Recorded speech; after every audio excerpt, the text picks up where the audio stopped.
মন্ত্রী মশাই, আজকে আমার মন ভালো নাই, চলো আমরা মৃগ শিকারে যাই। যথাজ্ঞা মহারাজ, চলুন, আমাদের এক্ষুনি প্রস্থান করিতে হইবে। তবে তাই চলো। আজ্ঞে মহারাজ। মন্ত্রী মশাই, আমার রাজ্যে এত অশ্ব থাকতে আমাকে এই গন্ডারের পিঠে চড়ে শিকারে যেতে হবে? সমস্ত অশ্বর জ্বর হয়েছে মহারাজ। ও, তবে ঠিক আছে, চলুন আমরা এই গন্ডারের পিঠে চড়ে শিকারে চলে যাই। আজ্ঞে মহারাজ। Oh no no no no! Oh no no no no!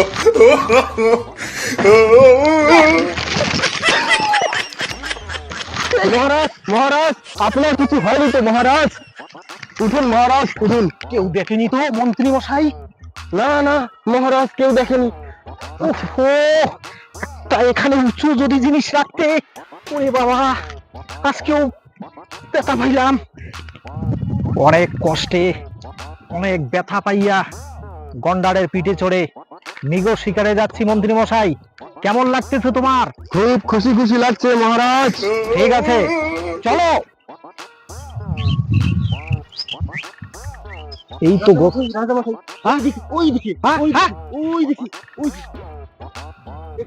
পালিয়ে গেল, পালিয়ে গেল, পালিয়ে গেল, পালিয়ে গেল, পালিয়ে গেল। এটাও পালিয়ে গেল মন্ত্রী মশাই।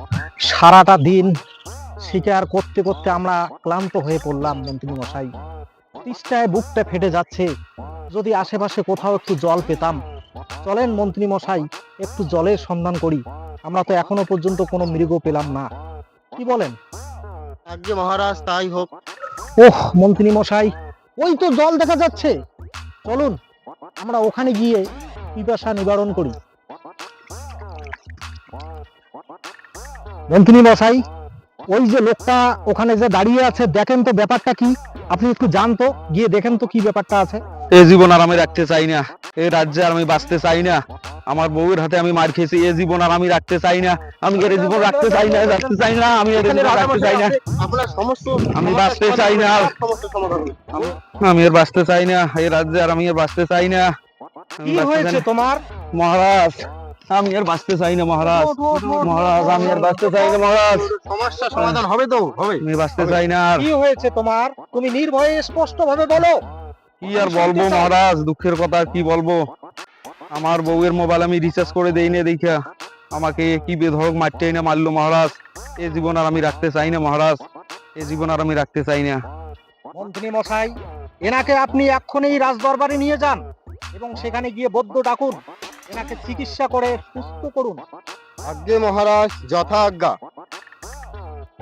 এই তো বৈদ্য এসে গেছে। আর একটু ধৈর্য ধরো, এই তো এসে গেছে বৈদ্য। এই তো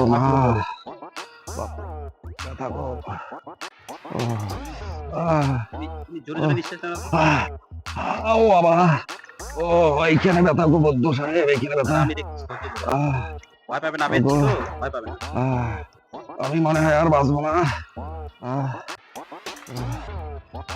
এইখানে ব্যথা গো, এইখানে ব্যথা। ভয় পাবে না, জোরে জোরে নিঃশ্বাস নাও। ও লাগছে। বাকি খাবে না, ও বাহ, বাটিয়ে লাগিয়ে দিও। কত এখানে লাগিয়ে কত। মশাই, আমার রাজ্যে একই অনাচার। আমি দেখতে চাই মন্ত্রী মশাই, আমার রাজ্যবাসীদের ঘরে কার হুকুম চলে, স্বামীর না স্ত্রীর? আজ্ঞে মহারাজ, আমি এক্ষুনি রাজ্যে ঘোষণা করে দিচ্ছি। রাজামশাই ঘোষণা করেছেন যে যার ঘরে স্বামীর কথা চলে সে পাবে একটি ছাগল, আর যার ঘরে বউয়ের কথা চলে সে পাবে একটি কমলা। ও সন্ধ্যা হয়ে এলো, এখনো খুঁজে পাওয়া যাচ্ছে না। এ যন্ত্রণা। যথাজ্ঞে মহারাজ, তবে আমার কথায় আমার সংসার চলে মহারাজ। আমি অত্যন্ত আনন্দিত মন্ত্রী মশাই, এতদিন পর আমাদের রাজ্যে একজন পুরুষ খুঁজে পাওয়া গেল। আমি খুশি।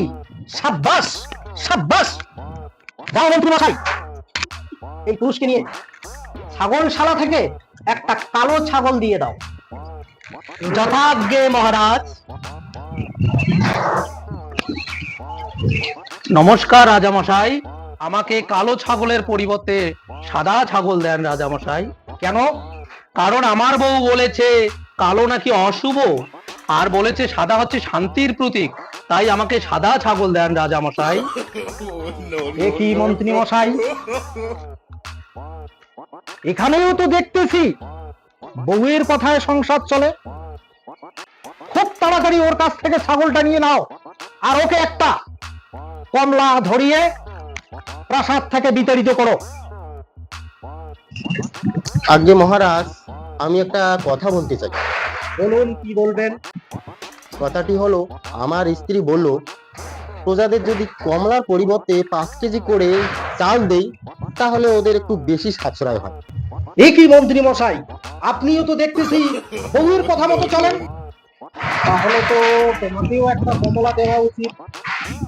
কিন্তু ব্যাপারটা আমিও একটু ভেবেছিলাম যে 5 কেজি করে চাউল দিলে প্রজাদের সাশ্রয় হতো, কিন্তু এই যে বড় রানী, সে বলল একটা করে কমলা দিতে। তাহলে তো রাজামশাই আপনাকেও একটা কমলা দিতে হয়। আমাদের সমাজে এমন কিছু মানুষ আছে যারা নিজেকে না শুধরিয়ে অন্যকে শোধরানোর চেষ্টা করে, যার ফলে সে নিজেই অসম্মানিত হয়। ধন্যবাদ।